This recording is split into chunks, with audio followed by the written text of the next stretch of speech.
m'appelle Océane, j'ai 23 ans. Aujourd'hui, j'habite à Paris et je travaille pour Hosanna, donc une association qui fait des communautés de prière en ligne. Je suis partie 4 mois et demi dans le foyer d'Équateur, la Croix du Sud. Ça faisait longtemps que j'avais envie de partir, cette envie, mais j'étais pas encore prête. Et il s'est trouvé que l'an dernier, au moment où je suis partie, c'était la fin de mes études. Je suis partie parce que la première raison, ça a été vraiment pour approfondir ma foi, pour la consolider, et d'où le fait de vouloir partir en foyer de charité, parce que ça me permettait de mener une vie de communauté, ça me permettait d'avoir les offices tous les jours, d'avoir l'adoration. J'avais aussi la volonté de partir à l'autre bout du monde, d'être complètement déracinée, de savoir qui j'étais vraiment au fond, en fait, et de découvrir simplement une nouvelle culture, un nouveau pays. J'y suis allée pour donner des cours de français et créer une base de données de retraitants. Et au final, comme c'est un foyer qui est assez petit, il y a 4 membres de foyer et un père de foyer. J'ai aidé à la ferme, fait beaucoup de vaisselle, aidé à la cuisine, choses comme ça. J'ai fait la base de données des retraitants, j'ai fait de la comptabilité, beaucoup d'Excel. J'ai traduit un bouquin, j'ai fait des activités avec des enfants et en fait, vraiment, j'ai été au quotidien avec les membres de foyer et c'était génial. Forcément, quand on part dans un cadre comme ça, on découvre des choses auxquelles on ne s'attend pas du tout. J'ai eu énormément de chance parce que dans ce foyer, on avait des vrais temps de prière. On avait les laudes le matin, la messe, on avait les vêpres le soir, le chapelet, l'adoration aussi.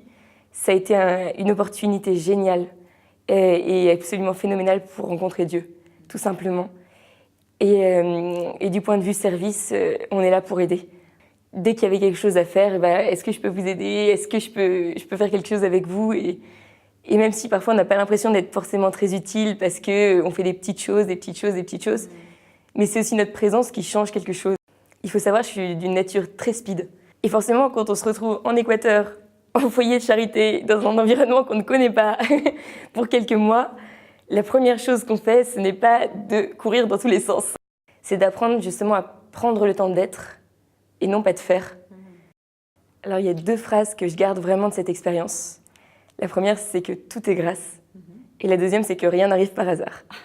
Alors, ça fait complètement illuminé, mais c'est 2 phrases qui m'ont vraiment aidé à vivre ma mission. Et c'est 2 phrases qui m'ont vraiment aidé et qui m'aident aujourd'hui au quotidien. Et qui font que chaque minute que je vis, je rends grâce pour chaque minute. À ceux qui se préparent à partir, j'aurais 2 choses à dire. Ayez le courage d'être qui vous êtes à 100%, parce que c'est pas en vous conformant aux attentes du foyer, aux attentes des foyers de charité au Splendor et des foyers de charité en France, aux attentes un peu de vos parents, de quoi que ce soit, que vous vivrez cette mission à 100%. Et la seconde, c'est justement d'être au présent, de se déconnecter de tout ce qu'on a, parce qu'aujourd'hui, on part à l'autre bout du monde, mais on a WhatsApp, on a Internet, et c'est vraiment qu'en arrivant à se couper complètement que vous arriverez vraiment à vous enraciner à l'autre bout du monde et à vivre votre expérience et à être au présent à 100%.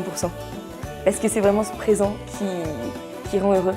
Et c'est vraiment dans ce présent que vous aurez toutes les grâces que vous devez avoir, et non pas sur Facebook ou sur Instagram.